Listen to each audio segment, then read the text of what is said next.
So if your child disclosed that the abuse has come from a family member, what would your advice be? Well, the most important thing is whoever is the person receiving the gift, we often refer to as a taonga, a gift of the disclosure, is just to receive it with love, and thank the young person. And if there's tears and there's distress, then that's actually okay. But if you can just take your deep breaths and just realise that this is a moment, that whatever else happens, that child will remember who they told and how it was received. Yes. I think that it's really important that you get enough information to signal kind of if there's immediate risk. So you want enough information to kind of know a little bit about what's going on. You don't need to drill into details. You might want to just ask some open-ended questions. Because again, if it's about that person coming home in half an hour, or we're about to go to auntie and uncle's house, and actually who they've disclosed about as auntie, then you need to know enough to know, how concerned to be. I think it's really important to, if you are upset, to use words around that, to say, hey, I'm really upset by your news, but sweetheart, that's not about you telling me. It's about just that's a big secret you've had to carry. So if there are tears, explain them.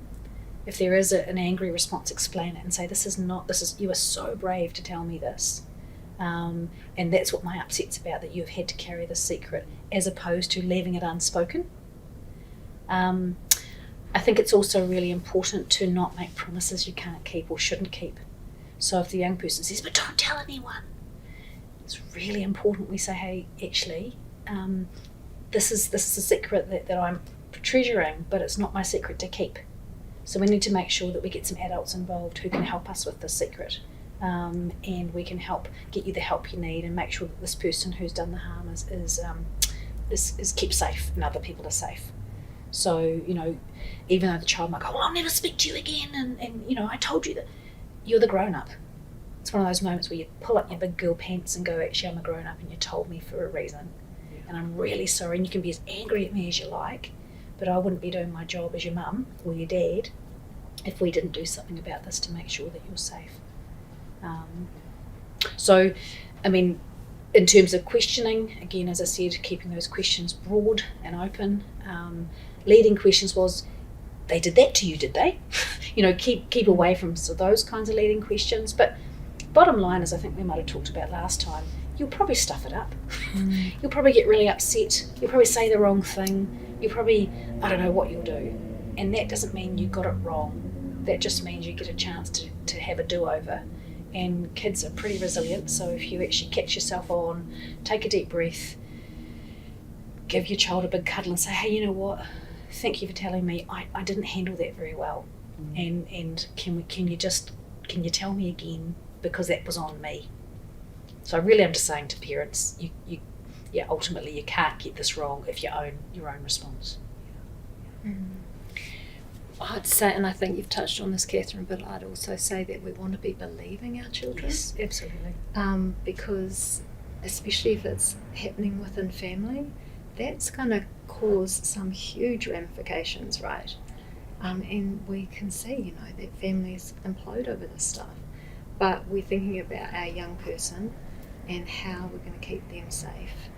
And one of the most important things we can do if a child discloses to us is to believe them. It's their truth. And there might be somebody else over here who has an alternative version of the truth, but we need to be believing our children. And there's actually lots of research to say that if children are not believed and don't receive the necessary appropriate support, it can have really significant long-term negative impacts for them. There's also quite a bit of evidence to say that kids don't tend to make this stuff up. So one of the things that can happen is this news might be so shocking that we might go, this can't be true. But kids don't tend to make this stuff up. So that's the bit when, as a parent or if there's someone that you know and you care about, having to hold those two realities, is that just because you can't believe it doesn't mean it can't be true. And because, again, children can try to tell people stuff. Especially young children, they might not, as Catherine said before, have the words to articulate or even know what it is that's happening to them. So it can be really hard for them to actually tell an adult. I've heard of children who might be sort of 4, 5 and 6 say, oh, well, such and such is being mean to me. We don't know what that means, but that's their way of trying to tell. Or they might be able to articulate it better, but it might get brushed off by an adult. And often 1 in 3 adults don't believe the first time a child would say, would try and disclose. And that doesn't mean you're a bad person. It just means that in the busyness of life, if your child says, oh, you know, I don't really like going to aunties or grandmas, you go, oh, look, of course you do. Go and give them a hug or a cuddle, because, you know, if they're sort of hanging back a bit. Again, it doesn't make you a bad parent, because this stuff is You huge. don't know. And especially if you've got your own trauma history, we can have some blind spots about, you know, about boundaries and about those kinds of things, which can make it hard for us to even see this. Or we see it everywhere, and it's hard to kind of differentiate. I think, you know, when you were talking, you know, I was thinking about for young people also, developmentally, because they believe, and we probably try to reinforce this myth, that we know everything. You know, there's a rustling in the biscuit bin, and we're down the other end of the house, mum's going, oi, get your fingers out of there. A child can go, well, wait a minute, if mum knows that I've been stealing a biscuit, how does she not know that my uncle's got his hand down my pants? And so there can be this kind of set, and how come I keep going around there? They must know. So that can be one of the other factors, is that young people can think, well, if it's known, and I think I've disclosed by saying that my uncle might be mean to me. I think I've told you, and we keep going around to uncle's place. How do I not think that actually this is kind of okay? And maybe this is even normal if it's been, you know, like normal, feels normal because it's been happening for years.